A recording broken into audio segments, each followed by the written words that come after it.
নমস্কার বন্ধুরা, মা ও মেয়ের রান্নাবান্নায় আপনাদের সবাইকে স্বাগত। আজ একটা অন্যরকম ভিডিও নিয়ে আপনাদের মাঝে হাজির হলাম। আজ কোনো রান্নার রেসিপি শেয়ার করছি না, আপনাদের সঙ্গে খুব শেয়ার করতে ইচ্ছে হলো আমি কিভাবে 5 ফোড়ন মশলাটা বাড়িতে বানিয়ে নিই পরিষ্কার পরিচ্ছন্নভাবে।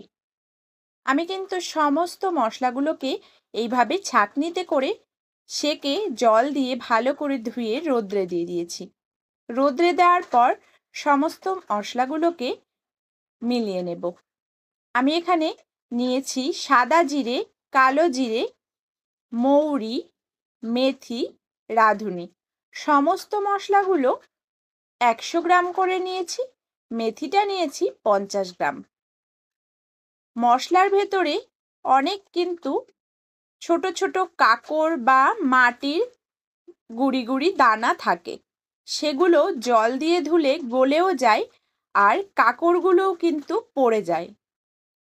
সেই জন্য মশলাটা আমার মনে হয় ধুয়ে খাওয়াটাই ভালো। আর মশলাতে যদি নোংরা থাকে তাহলে কিন্তু রান্নার স্বাদ ভালো হয় না।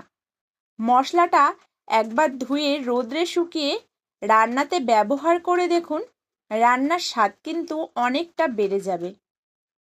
আমি এইভাবেই সমস্ত মশলাগুলোকে ধুয়ে রোদ্রে দিয়ে মিলিয়ে আবারও কুলোতে ফেলে রোদ্রে দিয়েছি। ভিডিওটি ভালো লাগলে লাইক, কমেন্ট, শেয়ার করবেন। চ্যানেলটি সাবস্ক্রাইব করে আমার পাশে থাকবেন। কেমন লাগলো কমেন্ট করে জানাতে একদম ভুলবেন না।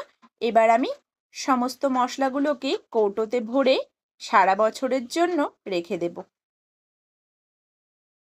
এইভাবে মশলা বাড়িতে একবার ধুয়ে তৈরি করে খেয়ে দেখুন, খুব ভালো লাগবে। আজ এই পর্যন্ত, দেখা হচ্ছে অন্য কোনো ভিডিওতে। সবাই ভালো থাকবেন। ধন্যবাদ।